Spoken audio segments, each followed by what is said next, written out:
Can I have everyone please stand up?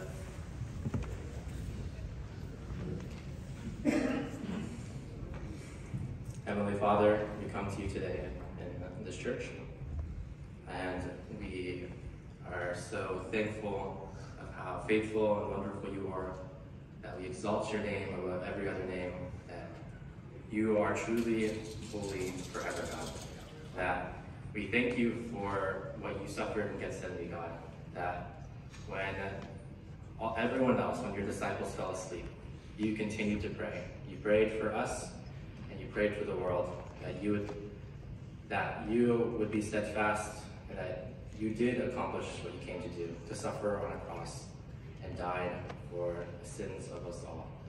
God, let us join you in Gethsemane. Let us not be asleep, but rather be steadfast so that we can avoid temptation. So that when you come back, Lord, when you come back with all the angels and the saints, when you come back in triumph and glory and honor and wealth and power, we will know that all of this, all our pains and sufferings in this world, all our prayers meant something. That in you is our completion. We are fulfilled in you, God.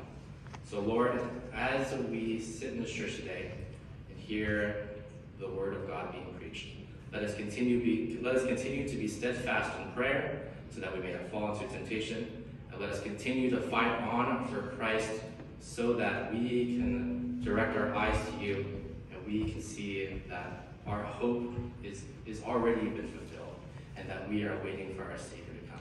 I ask this through our Lord Jesus Christ, your Son, who lives and reigns with you in unity of the Holy Spirit, God, forever and ever. Amen. Kính mời thánh của bạn trò.